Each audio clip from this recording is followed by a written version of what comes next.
E é isso que nós fazemos aqui, trazendo os nossos filhos, trazendo os nossos queridinhos aqui, a tua presença, para que eles possam ser ensinados no caminho da verdade, para que eles possam ser instruídos em verdades eternas. E nós cremos, ó Deus, que essa verdade nunca se apartará dos seus corações.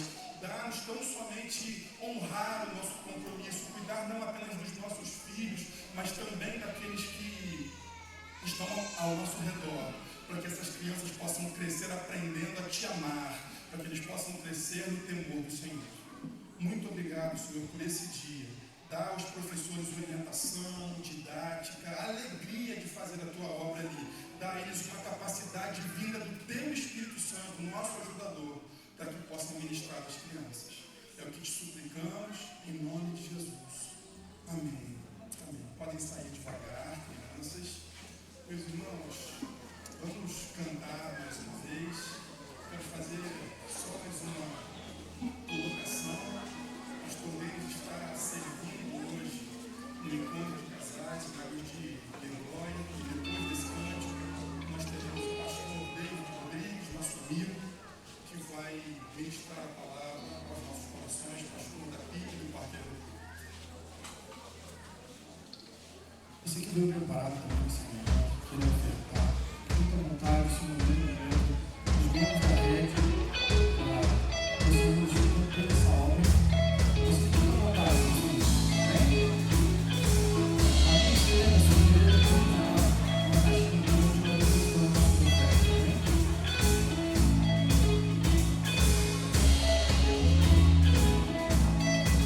para vocês que estão no oferta, amém? Como o Senhor, você pode ficar de pé? Você vai ficar de pé. E é constante, como o Senhor é. Todo nome, tão poderoso, é eterno está, acima de todos.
juntos aqui na Palavra de Deus. Queridos, primeiro, é uma grande alegria, eu queria tornar isso público, mais uma vez estar aqui com vocês. O pastor Denis normalmente me convida para estar aqui com os irmãos. Eu confesso que, até se tiver uma agenda, né, eu fico triste, né, mas o Senhor tem dado graça e normalmente não tem agenda nessa data. E hoje estou aqui para nós, mais uma vez, refletirmos, pensarmos sobre o Evangelho e também louvarmos, adorarmos a Deus por isso. Eu queria convidar vocês a abrir as Bíblias no Salmo.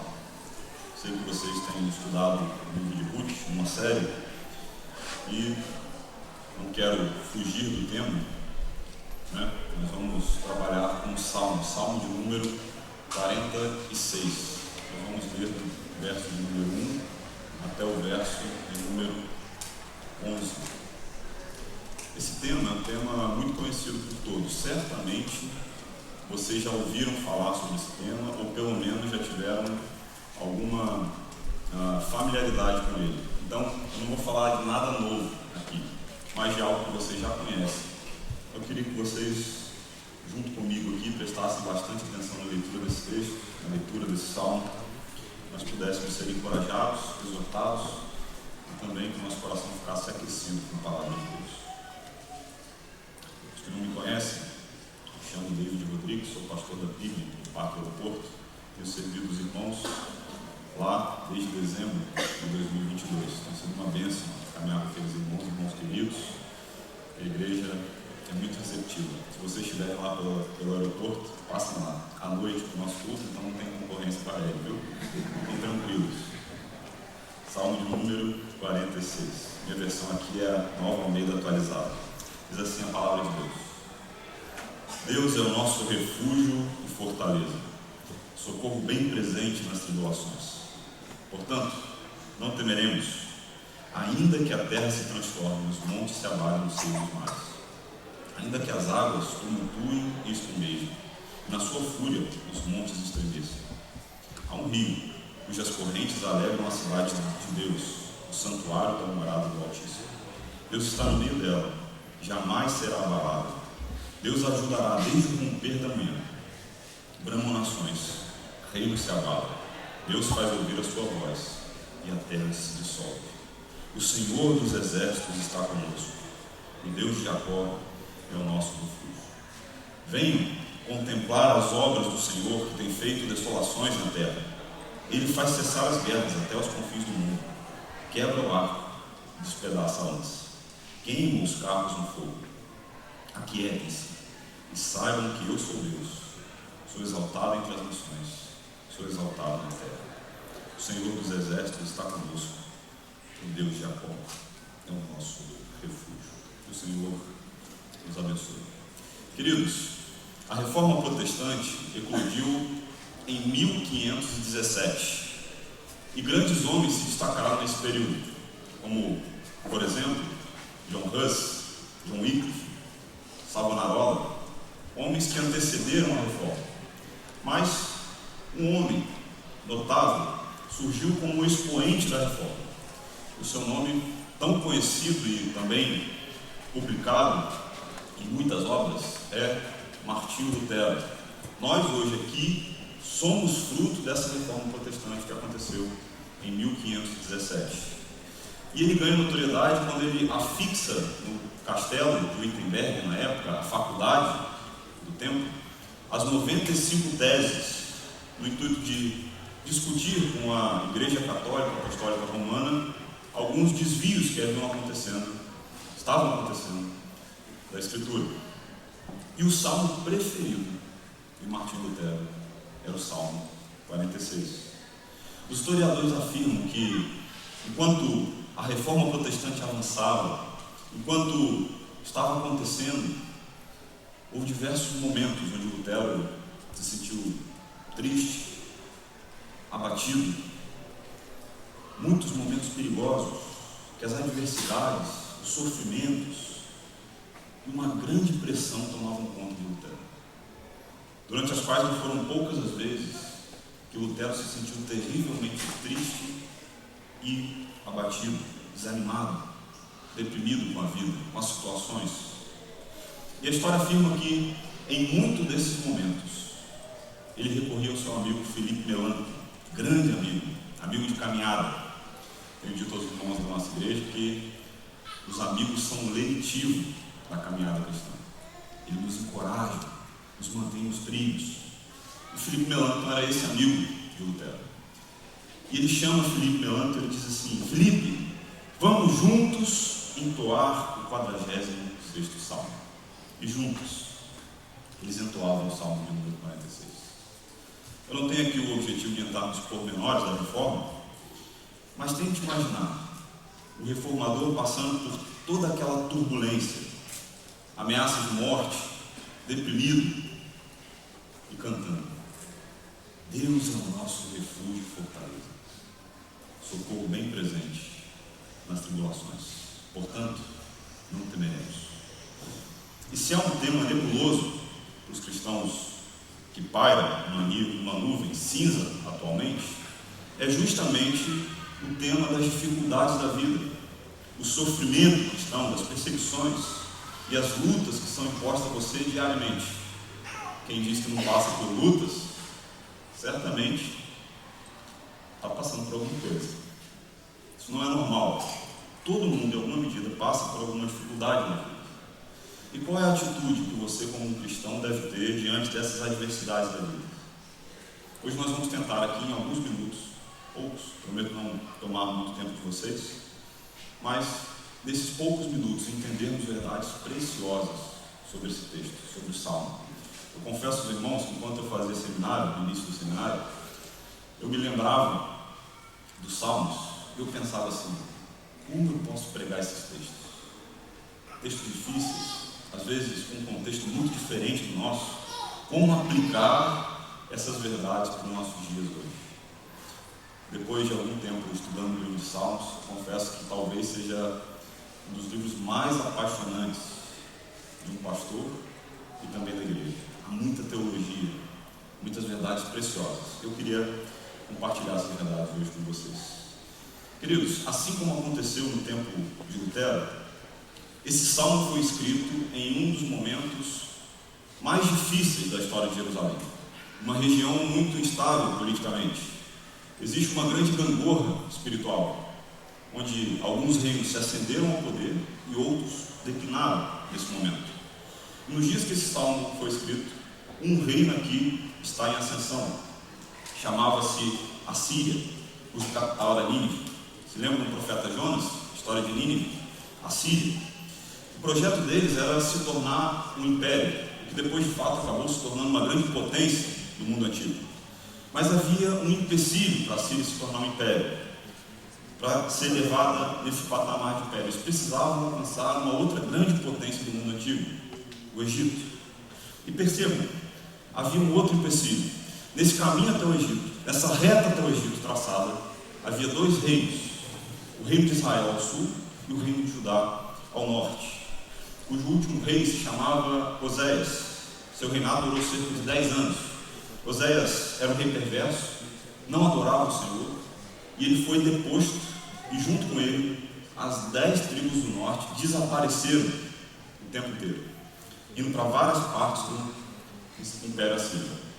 Tempos depois, um outro homem chamado Sargão II, rei da Síria, morre. E esse homem agora espera o seu filho, postulante ao trono, assumir. E o seu filho, muito mais inteligente, muito mais engenhoso, um poder bélico maior, ele tenta elevar a Síria agora num patamar de império. Seu nome era Senaqueribe. Mas para isso, ele ainda precisa tratar daquela pedra no sapato, o Egito, um grande reino da época. Então, o rei de Jerusalém nessa época aqui era Ezequias, homem piedoso, inteligente, temente a Deus. Se lembra da história de Ezequias? Um homem que pediu a Deus que acrescentasse mais 15 anos de vida. Ezequias era um rei piedoso, temente ao Senhor. Então, queridos, 14 anos se passam após a destruição do reino do norte, e Senaqueribe, agora filho de Oséias, filho de Sargão II, está às portas de Jerusalém. Ele precisa ir até o Egito mas antes ele quer subjugar Jerusalém. Então, ele cerca a cidade por aproximadamente 6 meses. 6 meses, tenta imaginar isso. Com toda a população presa dentro da cidade, cercada agora. E ele tem o objetivo de intimidar o rei Ezequias, para aí sim avançar em direção ao Egito e conquistá-lo. E a situação nesse período aqui de Jerusalém é extremamente difícil. Havia uma grande inferioridade numérica dos homens de Jerusalém. E o exército assírio era muito mais numeroso. Pelos números da escritura havia uma diferença de cerca de pelo menos 183 mil pessoas para o exército assírio, em vantagem. A situação é difícil então para Jerusalém. E essa inferioridade eu queria ilustrar para vocês aqui de uma forma simples, num texto que está registrado em Isaías 36, verso 4 e 8, para vocês perceberem a carta e o general assírio debochando e falando para o rei de Jerusalém: olha, cuidado, nós somos muito mais numerosos. Eu vou ler o texto para vocês. Diz assim: então o general assírio enviou o seguinte recado ao rei Ezequias: o poderoso rei da Síria diz-te que és um louco ao pensares que o rei do Egito pode te ajudar. Pensas que a estratégia e a valentia militares são apenas uma questão de palavras? Em quem confias para te revoltares contra mim? No Egito? Se te apoias no Egito, vais verificar que essa nação é como um pau, que logo se quebra quando se apoiamos nele, e que acaba por nos perfurar a mão. O faraó egípcio não inspira confiança alguma. Talvez também estejas a dizer: nós confiamos no Senhor, nosso Deus. Então, não é esse aquele que o vosso rei insultou, deixando abaixo os seus santuários, os altares sobre as colinas, obrigando toda a gente de Judá a adorar em Jerusalém e a usar unicamente o altar do templo? Agora dobrem a atenção de vocês para esse último verso. Ouçam: o meu mestre, o rei da Síria, propõe-vos o seguinte negócio: se conseguirem arranjar 2.000 homens do que ficou de todo o vosso exército, ele dá-vos outros tantos de cavalo para que os montem. Percebam a estratégia, a proposta. Ele diz assim: olha, se vocês tiverem cerca de 2.000 homens, nós vamos dar 2.000 cavalos para tentar aumentar o poder de vocês em relação ao poder de homem, da força. E o exército de Jerusalém era tão inferior à Síria numericamente que o general, ele não só confronta Deus, mas ele também diz assim: olha, eu vou ceder 2.000 cavalos para vocês. E o livro do profeta Isaías vai dizer que Ezequias, preocupado agora não somente com o poder bélico do exército de Senaqueribe, mas também com as suas próprias limitações físicas, ele ora a Deus.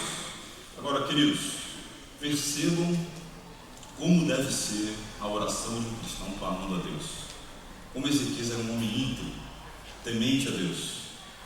Percebam a oração dele regada de boa teologia. Eu vou ler para vocês o registro de Isaías 37, verso 15 a 20, que diz assim: e Ezequias orou ao Senhor, dizendo: ó Senhor dos exércitos, Deus de Israel, que estás entronizado acima dos querubins, somente tu és o Deus de todos os reinos da terra.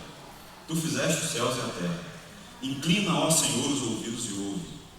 Abre, Senhor, os olhos e veja. Ouve todas as palavras de Senaqueribe, as quais ele enviou para afrontar o Deus vivo. É verdade, Senhor, que os reis da Síria assolaram todos os países e as suas terras, e lançaram fogo sobre os deuses deles, porque não eram deuses, mas objetos de madeira e pedra, feitos por mãos humanas. Por isso o destruíram. Agora, ó Senhor, nosso Deus, livra-nos das mãos deles, para que todos os reinos da terra saibam que só tu és o Senhor. E então, Ezequias agora consulta o profeta Isaías após essa belíssima oração, que diz o seguinte da parte de Deus: olha, Senaqueribe não entrará na cidade, e pela mesma porta que ele entrar, que ele tentar entrar, pelo mesmo caminho que ele veio, ele voltará, porque o Senhor ama o seu povo, e ele vai livrar o seu povo. Deus diz isso, e após conversar com o profeta e ouvir o que Deus disse através de Isaías, agora Ezequias fica encorajado, animado. Óbvio, o próprio Deus agora disse: olha, fica tranquilo, Ezequias, eu estou com você com o povo. E ele faz o seguinte: após ouvir isso, Ele reúne todo o povo, chama o povo e ele traz o povo agora em praça pública. E ele profere uma palavra à comunidade e enche o povo de alegria. Eu quero convidar você a acompanhar mais uma vez um texto que eu vou ler em 2 Crônicas, capítulo 32, versos 7 e 8. Ouçam o diálogo de Ezequias. Sejam fortes e corajosos, não tenham medo. Nem se assustem por causa do rei da Síria, nem por causa de toda a multidão que está com ele. Porque conosco está alguém que é maior do que está com ele. Com ele está o braço de carne, mas conosco está o Senhor, nosso Deus, para nos ajudar e para guerrear as nossas guerras. E o povo se animou com as palavras de Ezequias, rei de Judá. Queridos, e o que Deus faz na sequência é de aquecer o seu coração, renovar as nossas esperanças e simplesmente tirar o fôlego. Abram a Bíblia de vocês, Isaías 37, versos 36 e 38. Vamos acompanhar o que Deus faz com o povo nesse momento. Percebam o que acontece. Diz assim a palavra de Deus: Então o anjo do Senhor saiu e matou 185.000 homens no arraial dos assírios.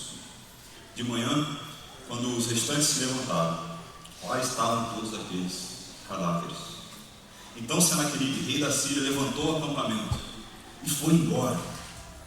Certo dia, quando estava adorando no seu templo o seu deus Nisroque, seus filhos Adrameleque e Sarezer o mataram a espada e depois fugiram para a terra do Ararat. Um anjo fere o arraial dos assírios. E na história há duas informações que não coadunam, elas não se encaixam. Flávio Josefo, autor do livro História dos Hebreus, vai dizer que o exército de Senaqueribe foi atacado ali por uma epidemia de ratos. Já Heródoto, grande historiador também da época, ele vai dizer que um tornado dizimou ali todo o exército de Senaqueribe e eles foram agora em retirada. Duas informações que não coadunam, mas a questão é que Deus derrota o exército de Senaqueribe, quer seja por uma epidemia de ratos ou por uma ação do anjo, um tornado no meio desse povo. Senaqueribe então agora é humilhado por Deus e depois de alguns meses ele é assassinado por 2 de seus filhos num templo ao Deus que ele servia. Então, queridos, o rei Ezequias, o grande rei Ezequias, escreve esse salmo que nós acabamos de ler, essa canção que é entoada pelas ruas de Jerusalém como um agradecimento a Deus pelo livramento que ele dá ao seu povo. Vocês se lembram do salmo que nós lemos? Esse é o contexto, esse é o pano de fundo por trás desse salmo. Que história gloriosa! É Deus nos lembrando mais uma vez que Ele continua cuidando do seu povo. E aqui uma aplicação direta para nós. Deus poderia usar a força dos homens que serviam ali o rei Ezequias para derrotar o exército naquele dia, não poderia? Afinal, ele é Deus. Ele já fez com menos. Tenta imaginar com 2 homens. Deus também poderia aqui usar a cognição do povo, a inteligência deles, e montar um grande cerco, uma grande armadilha, para através dessa armadilha derrotar o exército naquele dia. Deus poderia fazer isso. Ele é Deus, Ele pode todas as coisas. Mas ouça, há aqui uma preciosa lição para nós. Em algumas ocasiões, a providência pode usar os meios ordinários, bem como em outras ocasiões, a providência pode usar os meios extraordinários para livrar o seu povo. A questão é, tanto por meios ordinários ou extraordinários, o livramento vem de Deus e não do povo. E a história se repete. No decurso do tempo, o cenário muda, as condições mudam, as pessoas mudam, o ambiente muda, mas quem continua livrando o seu povo é o próprio Deus.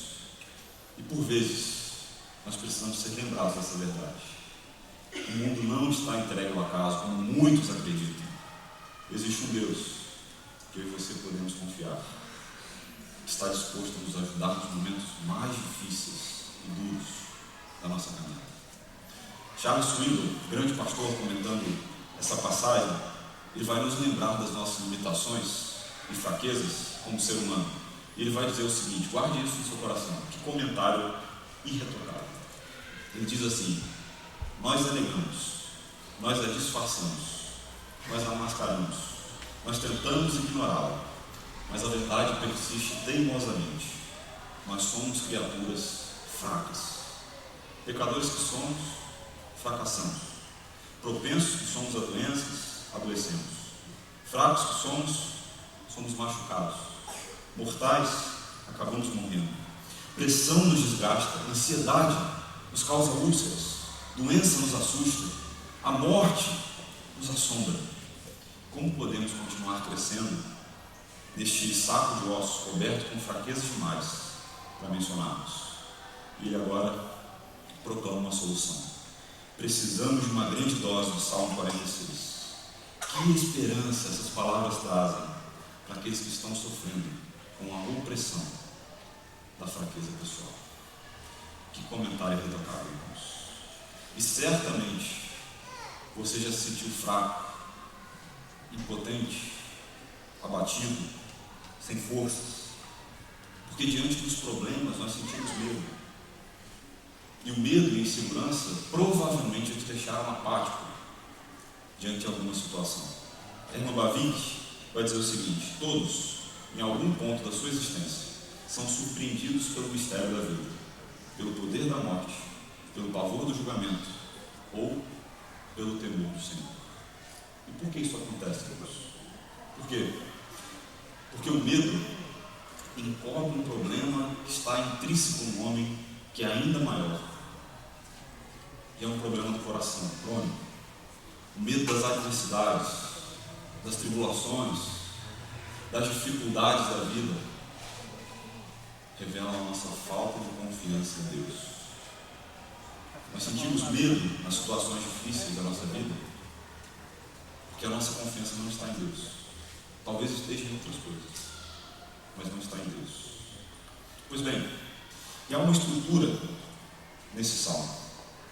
O subtítulo do salmo, você pode observar na sua Bíblia, diz assim: ao mestre da música ou ao mestre do canto, aquele que pode cantar outros salmos, ou seja, significa que é alguém experiente. Esse salmo aqui ele foi confiado a alguém experiente. Spurgeon vai dizer que coisas simples de fazer podem ser deixadas para cantores comuns, mas o músico mais habilidoso de Israel precisava ser agora encarregado da execução desse canto. Aqui na rede é difícil, né? A gente vê quem canta melhor. O pessoal é fera, né? Então acho que todo mundo cantaria esse salmo.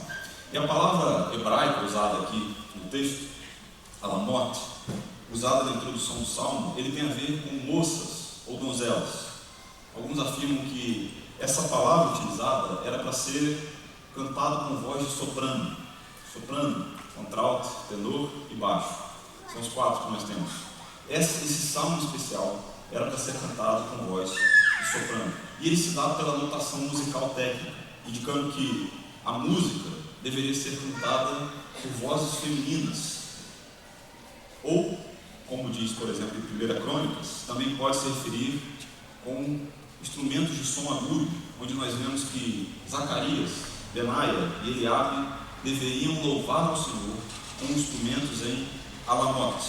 E existe aqui um interlúdio na configuração do salmo, ou uma pausa. Basta observar na sua Bíblia, no fim do verso 3, 7 e 11, há uma expressão hebraica usada aí como selá.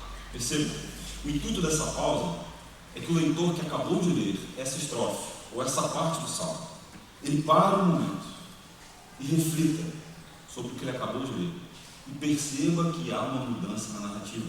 Então esse salmo é uma divisão. Eu gostaria da sua atenção nesse momento, porque eu quero fazer algumas aplicações sobre esse salmo.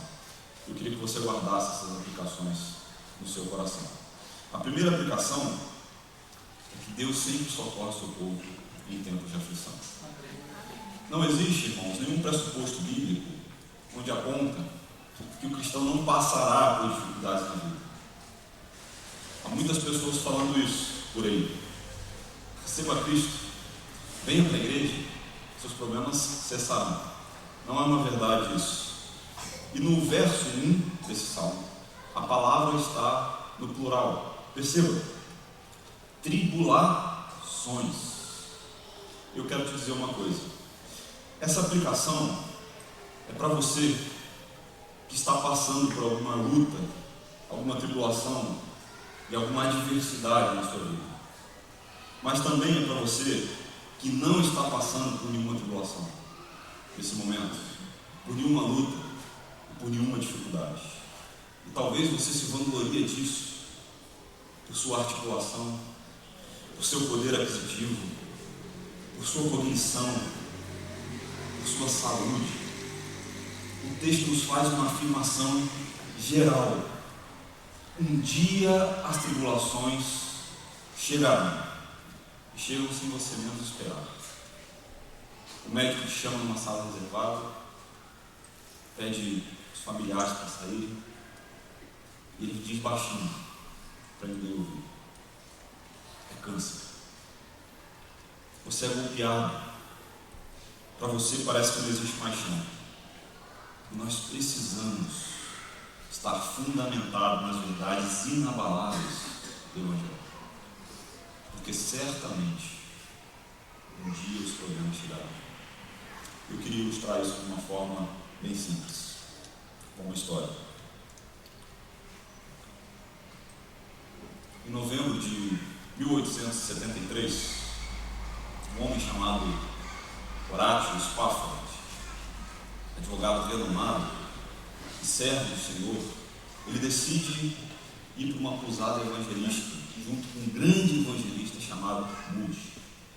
E ele junta a sua família e eles vão até o porto. Quando ele chega lá para viajar para Nova York, há um imprevisto. Ele precisa ficar para resolver algumas coisas do seu escritório. E então a sua esposa e as suas 4 filhas viajam para Nova York para depois embarcar. E alguns dias depois, Horácio embarcaria para encontrá-las. No final de novembro de 1873, o navio partiu para a Europa com Anna Spafford, as 4 filhas do casal e cerca de 310 passageiros.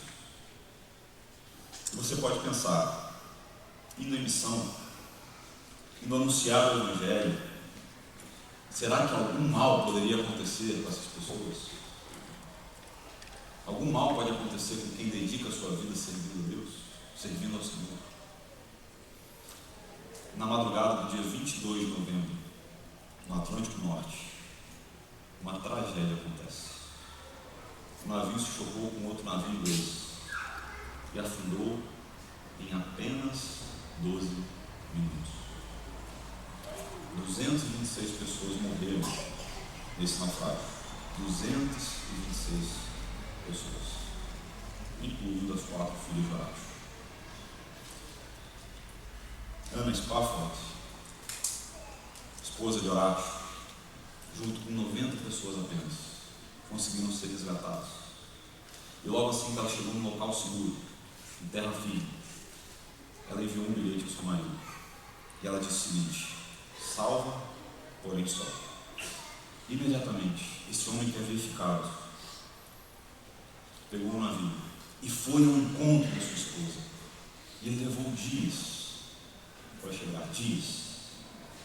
Em um determinado ponto da viagem, quando a embarcação estava avançando, ele foi avisado por um tripulante do navio que eles estavam passando exatamente no local onde as suas filhas haviam naufragado. Exatamente onde as suas filhas haviam morrido, no local do acidente. E então esse homem, crente, se dirige à sua cabine e ele escreve uma das canções mais lindas do cantor cristão, o hino 398. E eu quero ler para vocês apenas a primeira e a segunda estrofe. Ouça: se paz a mais doce lhe deres gozar, se dor a mais forte sofrer, qual seja o que for, tu me fazes saber que feliz com Jesus sempre sou. Sou feliz com Jesus, sou feliz com Jesus, meu Senhor. Embora me assalte o cruel Satanás, e ataque com vis tentações. Ó certo eu estou, que apesar de aflições, que feliz eu serei com Jesus. Esse homem entendeu, irmãos, queridos, que as aflições da vida podem chegar. Nós precisamos estar preparados para isso. Porque o nosso maior tesouro não é o carro que nós temos, não é a casa, não é o nosso poder aquisitivo, não é tudo que nós conquistamos na vida, é o Evangelho de Jesus Cristo. O nosso maior tesouro é o bendito Evangelho de Jesus Cristo. É a salvação, e nós somos felizes com Cristo porque Ele estende a sua mão e Ele está conosco, independentemente das aflições da vida. A promessa de Jesus para você não é uma vida tranquila, sem dificuldades, sem lutas, sem adversidades, mas a salvação. Eu quero encorajar você a entender isso. A sua felicidade e a minha felicidade vem dele.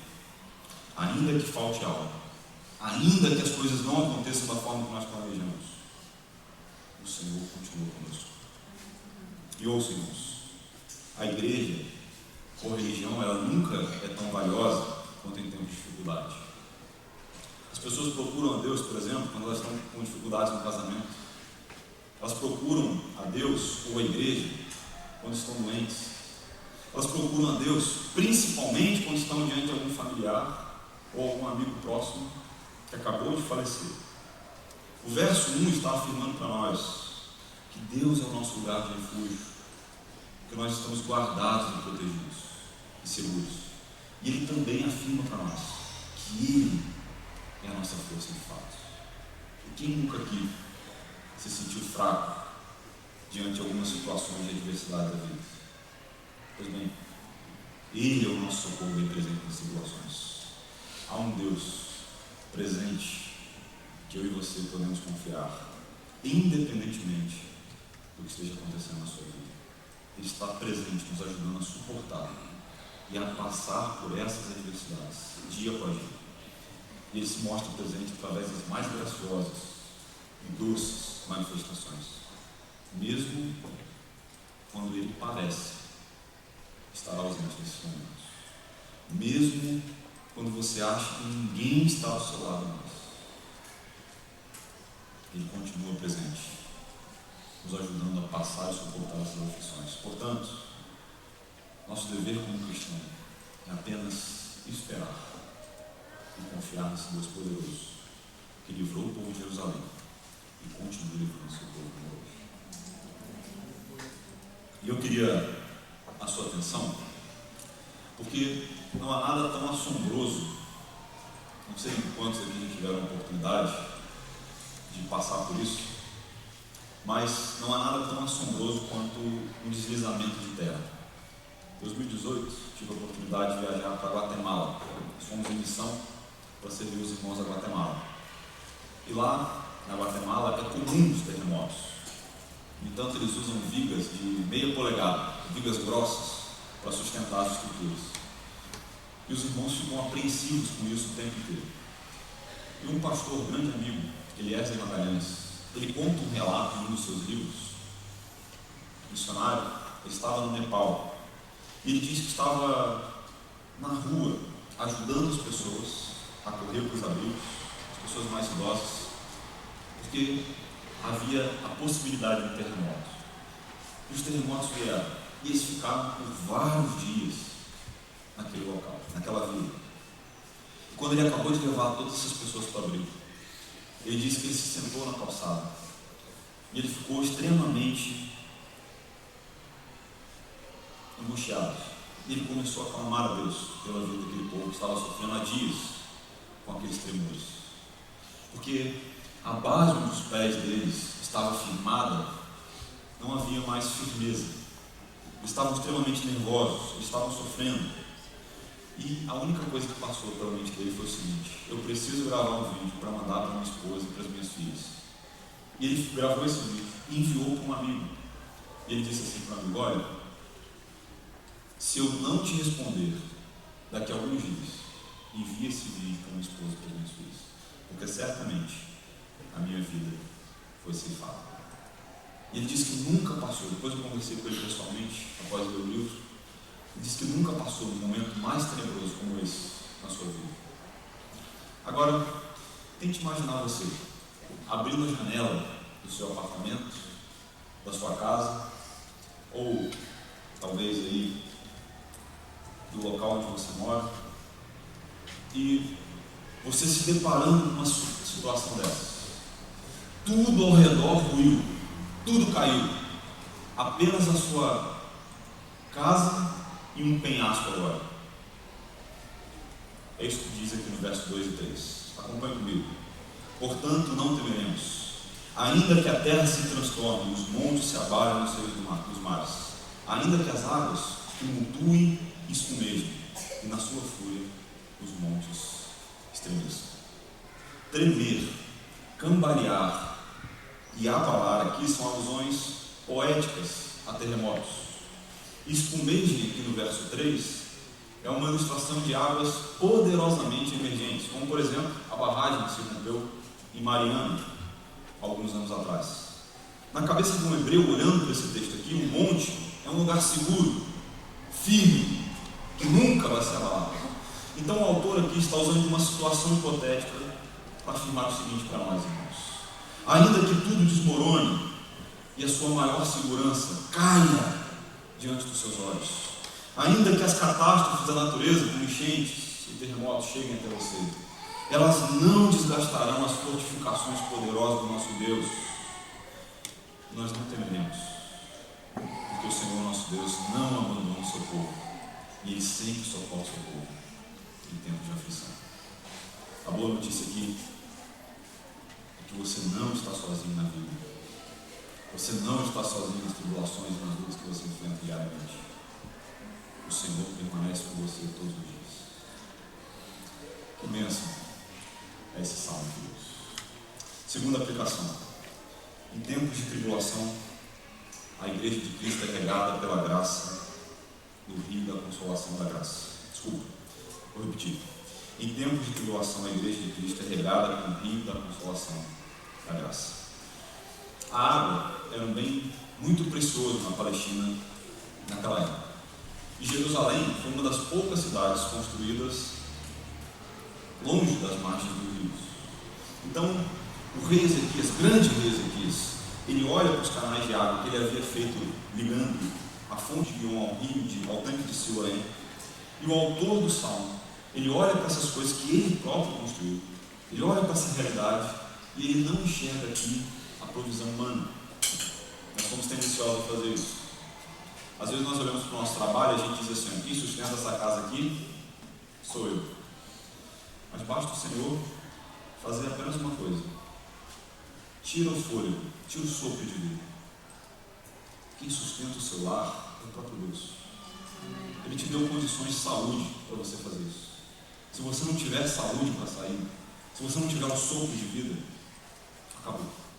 Então, o rei Ezequias, ele olha para os canais de água que sabiamente ele havia feito, e ele olha para essa realidade e ele não enxerga a provisão humana, mas ele enxerga aqui a mão de Deus.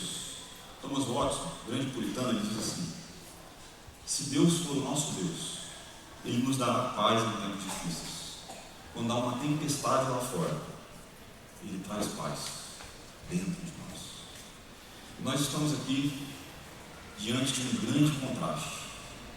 O verso 3 do Salmo, ele diz para nós aqui que fora da cidade de Jerusalém, as águas tumultuam e espumejam.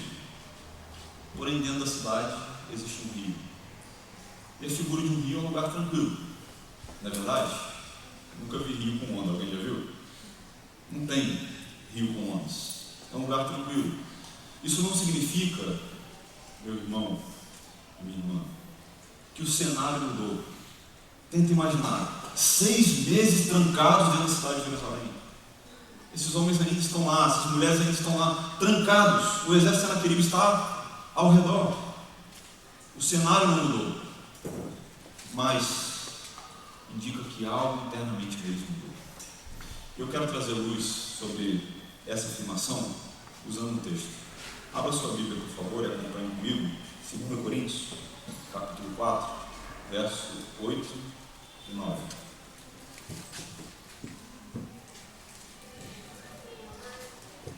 Segunda Coríntios 4, 8 e 9.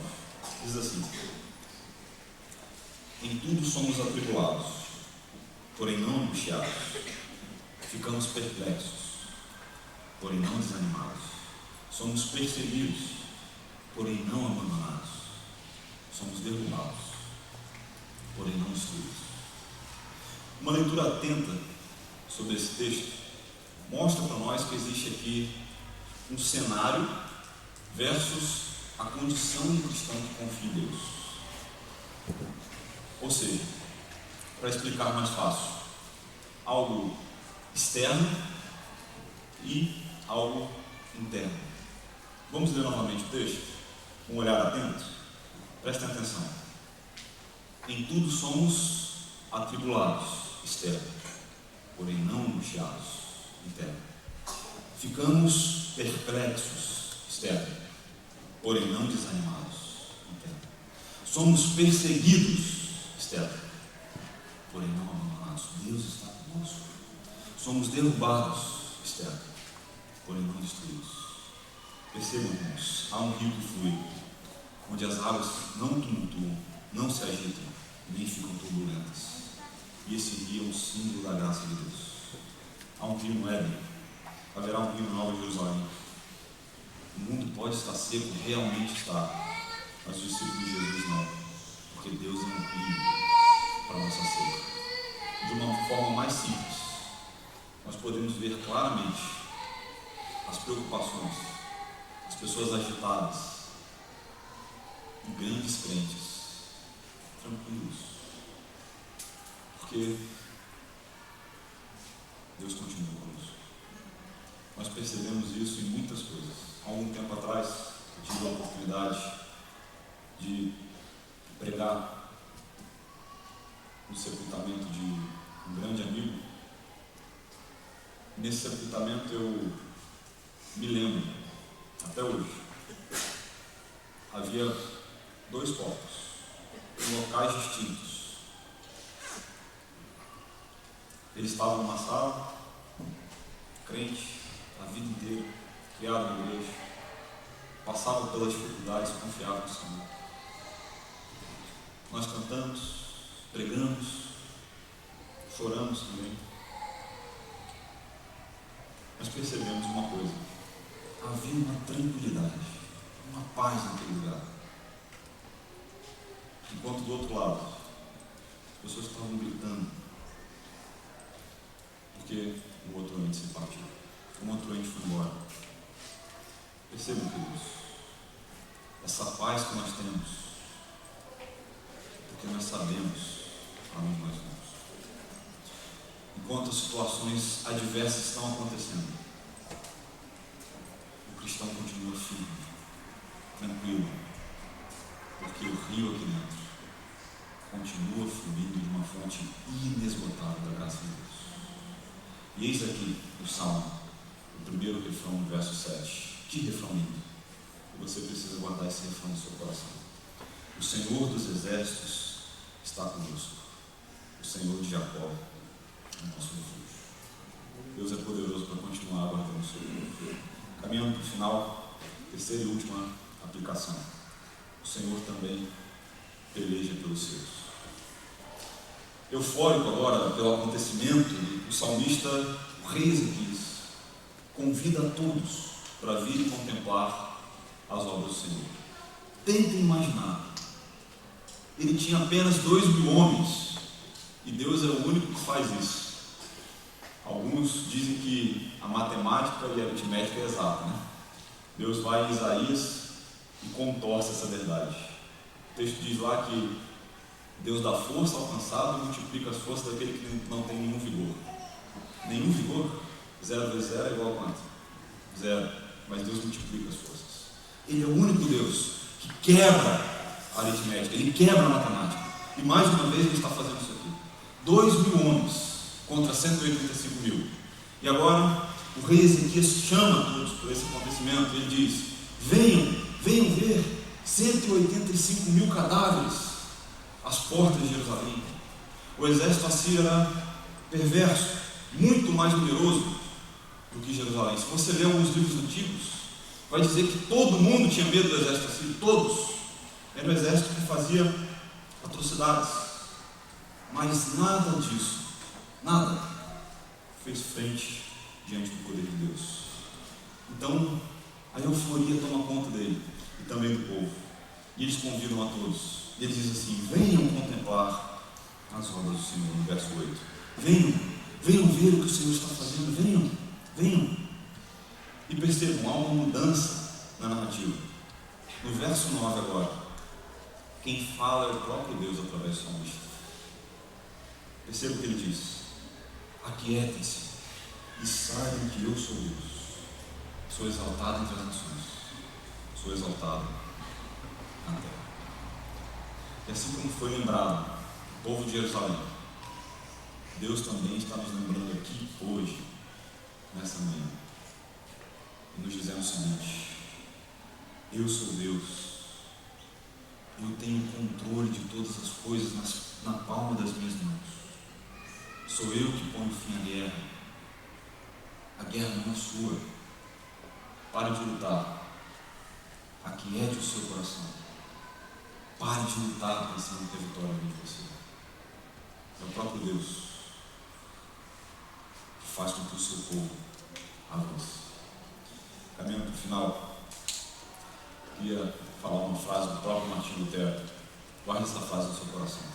Ouça: quando os nossos dias se tornarem obscurecidos por nuvens negras e baixas, quando as nossas noites forem mais negras do que mil noites, lembremos que no universo há um grande delírio no poder, que é capaz de abrir caminho onde não há caminho, e de transformar o monte sombrio em luminoso manhã.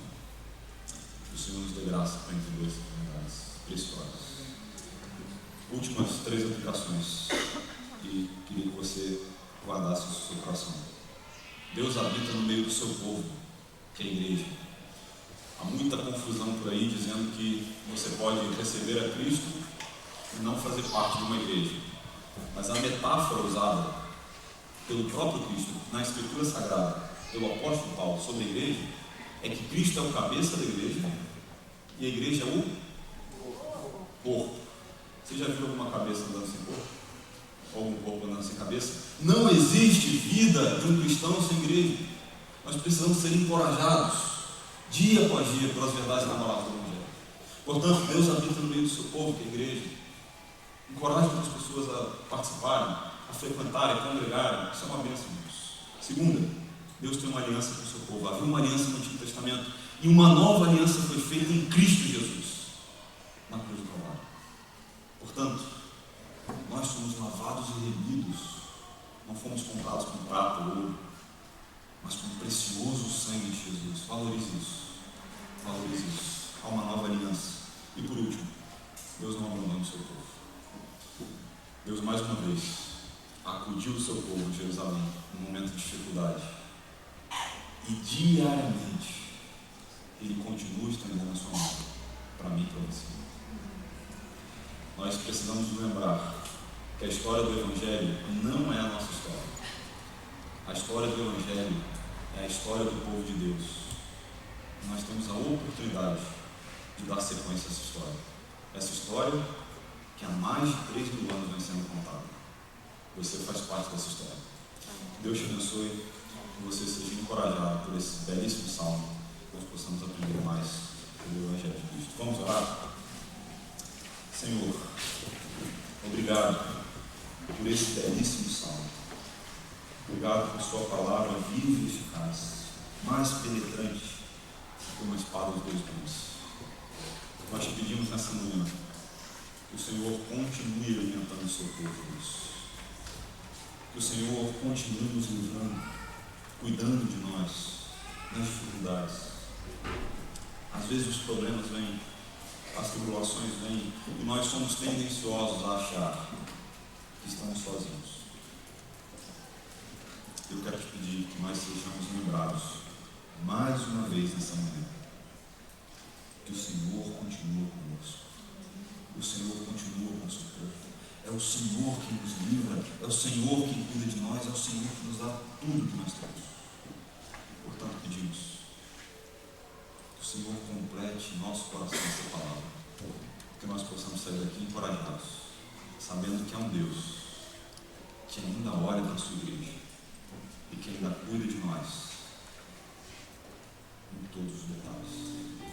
Oramos por Cristo, Salvador nosso, em nome de Jesus. Amém. Obrigado, queridos. Deus abençoe. Se Deus quiser, estaremos juntos em outras oportunidades.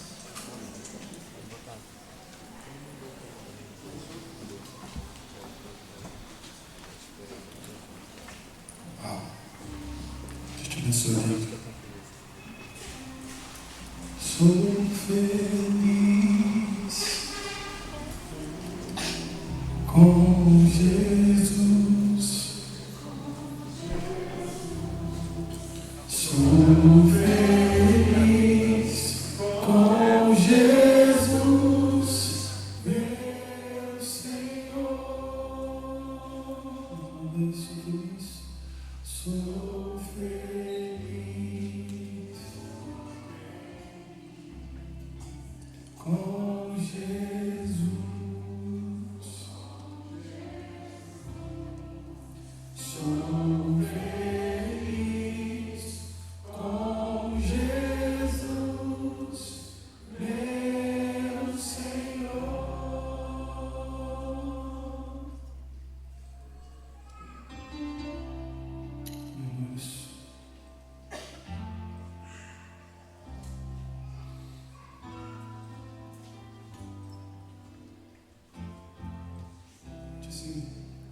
Rei do meu coração, seja o monte que percorro, a fonte que eu bebo, és minha canção. Rei do meu coração, seja o meu esconderijo, refúgio que preciso, és minha canção. Tu és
reflexões ao longo da semana para você. Antes disso, eu quero começar falando sobre esse encontro que vai ser para aqueles que são voluntários e para a liderança do Red Kids, que vai acontecer na quarta-feira, 13 de setembro, às 19h30, aqui. Perdão, minha esposa está me corrigindo aqui, não é para a liderança, nem para os voluntários, é para os pais.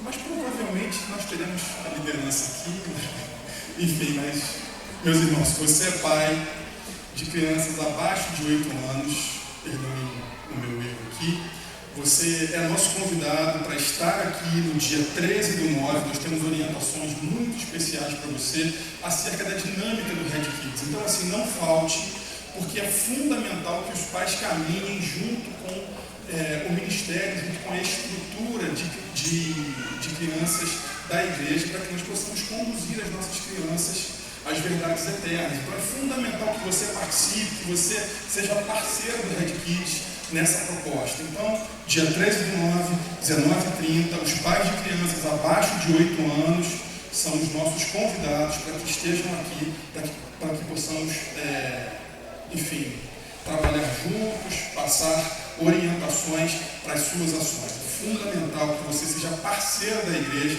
nesse processo de educação das nossas crianças. Na verdade, a igreja é sua parceira nesse processo de educação das nossas crianças. Próximo, por gentileza. Nós temos todos os sábados o Oxigênio. Obrigado, pode ser mais forte, hein? Amém, isso aí. Nós temos todos os sábados o Oxigênio, às 17 horas.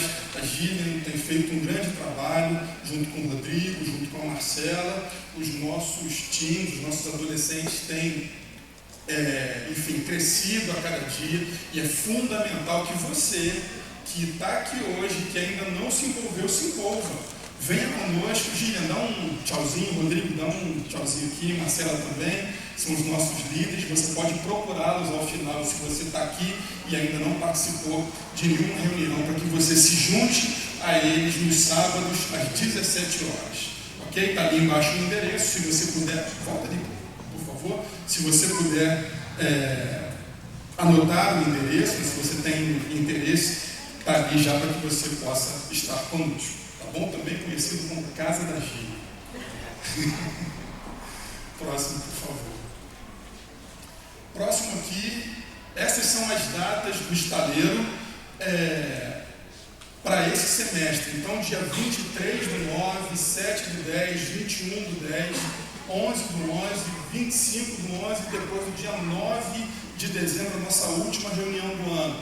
O estaleiro é o quê? Eu não falei. O Oxigênio vai pegar ali os adolescentes até 18 anos. Acima de 18 anos, você tem o estaleiro nessas datas, para que nós estejamos juntos, aprendendo, discutindo, debatendo temas importantes, relevantes para a nossa formação e para a nossa caminhada no reino. Então, você é nosso convidado, se você tem mais de 18 anos, para estar conosco nessas datas no estaleiro, que é o grupo de jovens da Rede. Ok? Próximo. E aqui, gente, algo que tem abençoado muito a igreja, os pequenos grupos da Rede. Você tem aqui os QR Codes, que são as portas de entrada nos grupos de WhatsApp dos PGs. Então, assim, você tem aqui essas fotos lindas dos líderes que estão participando, ó, Pomerique, eu e Grazi ali, Anderson e Raquel, Adalino, Nick, Rejane e Maurício, Gabriel e Edi, são os nossos, ou somos os nossos líderes de PG. Então, é fundamental. David disse aqui algo muito importante, que não dá para ser igreja sem estar no corpo. E uma forma muito bacana de você estar de fato envolvido na vida da igreja é participando do PG. Talvez você não consiga falar com todos os irmãos aqui, mas no PG você vai encontrar integração, você vai encontrar gente para caminhar com você. Então, olhe esses QR Codes aqui, aponte o seu celular para um deles, entre num dos grupos. Esses grupos começam a funcionar às terças-feiras e nós temos reuniões até nas sextas, se não me engano. Então, assim, é fundamental que você se envolva, PG, não fique de fora dessa, tá bom? Então, um último aviso aqui, o WhatsApp da rede. Se você quer saber sobre esses eventos e sobre toda a vida da igreja, é fundamental que você entre nesse WhatsApp aqui. Então, se você nos visita nessa manhã, ou se você ainda não entrou nesse grupão aqui, esse não é o grupo dos PGs, esse é o grupão da rede, para que você possa se informar sobre todos os eventos. Tudo que acontece na rede é comunicado através desse WhatsApp. Nós temos também um site onde você pode encontrar toda a nossa programação. Então essas são as formas, as vias que você tem para fazer parte da vida da rede. Não fica sozinho não, não fica perdido no meio da igreja não. O nosso desejo é que você caminhe conosco, que você tem esses canais para fazer isso, tá bom? Pessoal, quero conhecer aqui os nossos visitantes. Se você nos visita pela primeira, segunda ou até a terceira vez, faz assim para mim, para que eu possa conhecer você. Bem-vinda, o pessoal lá atrás também. Fica assim, ó, porque as pessoas vão trazer para você um cartãozinho para dizer que você é muito bem-vinda, que você é muito bem-vindo entre nós aqui. E nós queremos que você caminhe conosco. Faz assim com a sua mão, se você ainda não recebeu. Aqui, ó, obrigado, Renata. Aqui também as famílias. Seja muito bem-vindo, é um prazer ter você conosco. Então, pessoal, se você já é membro de uma igreja, de uma comunidade de fé, a gente quer que você saiba que você é muito bem-vindo aqui, mas leve o seu abraço para a sua igreja. Você será sempre nosso convidado. É muito importante ter você conosco aqui, é muito feliz para a gente, mas leve o nosso abraço para a sua igreja, para o seu pastor. Agora, se você não faz parte de nenhuma igreja, a gente quer ser uma família para você, a gente quer caminhar com você, então você é sempre muito bem-vindo para estar conosco aqui, por enquanto, aos domingos de manhã, às 9h30, até que a gente consiga regularizar todos os aspectos que permitirão que nós tenhamos os cultos à noite, ok? Especialmente a parte de energia. Quem está com calor aqui? Está um pouquinho quente hoje, né? Então ora para que a gente consiga resolver tudo e para que a gente possa fazer as nossas orações. Mas ore pela liderança, pelo pastor Denis, pelo Alexandre, pelo João, para que a gente possa, no tempo mais breve possível, ter todos os aspectos que ainda restam da obra resolvidos, para que a gente possa caminhar, tá bom? Ore pela igreja, ore pela liderança. Esse é um compromisso de todos nós que fazemos parte da rede. David, meu irmão, você pode dar um pulinho aqui? Quero orar pela sua vida e pedir para que você ore também, impetrando a benção da igreja, para que a gente possa terminar. Meus irmãos, antes de a gente fazer essas orações aqui, eu quero dizer para você, não saia daqui sem fazer a nossa regra dos 3 minutos. Converse com as pessoas, especialmente aqueles que nos visitam, se apresente, dê aquele sorriso, né? Mostre o seu coração para que essas pessoas possam estar conosco aqui novamente, tá bom? Nossa regrinha dos 3 minutos, converse com alguém com quem você nunca falou, não fica só com seus amigos não, abre o seu coração para receber todos aqueles que estão chegando aqui na rede. David, mais uma vez eu quero te agradecer, quero orar por você, pela Aline, pela Ana, são uma família muito querida, irmãos muito especiais e gente que tem servido no reino de Deus para a sua glória e que tem aberto o coração também para nos servir aqui na rede. Eu quero ser de pé para nós, para a gente. Senhor, nós te louvamos por esse dia especial, por essa manhã gloriosa em que a tua palavra foi pregada de uma maneira tão rica para nós aqui na rede.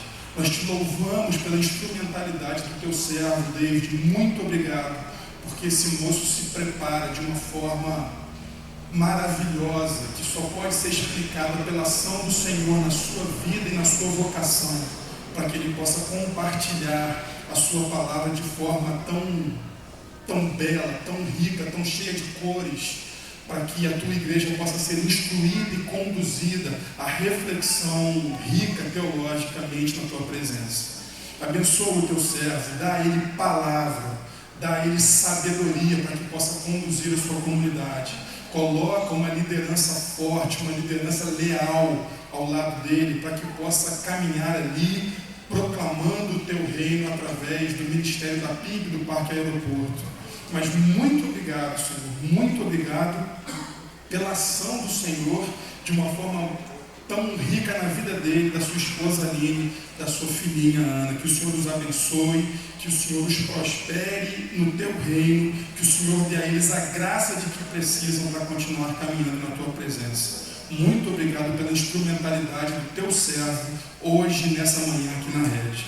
Abençoa a nossa liderança, dá também a nós sabedoria, abençoa o pastor Denis e a sua família, para que possam servir aquela comunidade ali, Senhor, onde eles estão, mas também para que possam descansar e voltar renovados para continuar caminhando aqui com a nossa comunidade. Nós te louvamos e te bendizemos no nome santo e por amor de Jesus. Amém. Que alegria estar aqui, irmãos. Que o amor de Deus Pai, que a graça de Jesus, que a consolação do Espírito Santo seja com todos vocês. Boa semana a todos. Amém.